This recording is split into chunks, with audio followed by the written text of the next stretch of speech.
പഹൽഗാമിൽ പാകിസ്ഥാനി ഭീകരർ ആക്രമണം നടത്തിയപ്പോൾ അതിനെതിരെ ശബ്ദിക്കാനും ഒപ്പം നിൽക്കാനും ഇന്ത്യ മറ്റ് രാജ്യങ്ങളുടെ പിന്തുണ തേടി.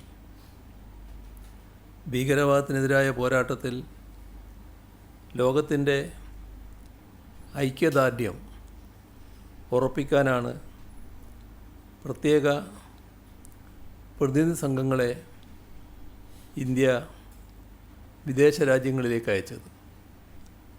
അന്ന് നാം ആഗ്രഹിച്ച അതേ രാജ്യാന്തര പിന്തുണക്ക് ഇന്ന് വെനിസ്വേലയിലെ ജനങ്ങൾക്കും അവകാശമുണ്ട്.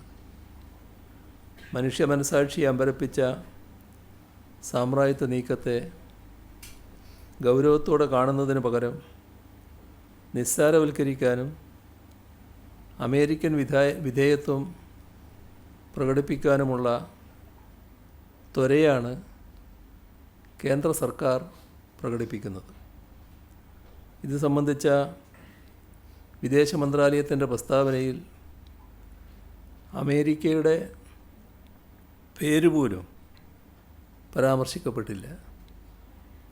ഓരോ ദിവസവും ഇന്ത്യയെയും നമ്മുടെ പരമാധികാരത്തെയും അപമാനിക്കുന്ന പ്രസ്താവനകൾ നടത്തുന്ന അമേരിക്കൻ പ്രസിഡന്റിനെതിരെ ഒന്ന് പ്രതിഷേധിക്കാൻ പോലും കേന്ദ്ര സർക്കാരിന് സാധിക്കുന്നില്ല.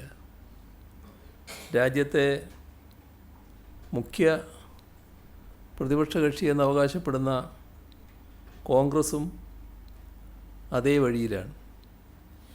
അമേരിക്കൻ പ്രസിഡന്റ് ഡൊണാൾഡ് ട്രംപ് ഇറക്കുമതി തീരുവ വീണ്ടും വീണ്ടും ഉയർത്തുമെന്ന് ഇന്ത്യയെ ഭീഷണിപ്പെടുത്തുമ്പോഴും അതേ ട്രംപിൻ്റെ പേരിൽ ഒരു റോഡ് തന്നെ ഉണ്ടാക്കാൻ മത്സരബുദ്ധി കാണിക്കുന്ന തെലങ്കാനയിലെ കോൺഗ്രസ് സർക്കാരിനെയും നാം കാണുകയാണ്. ഇതിലാരും അത്ഭുതപ്പെടുന്നില്ല.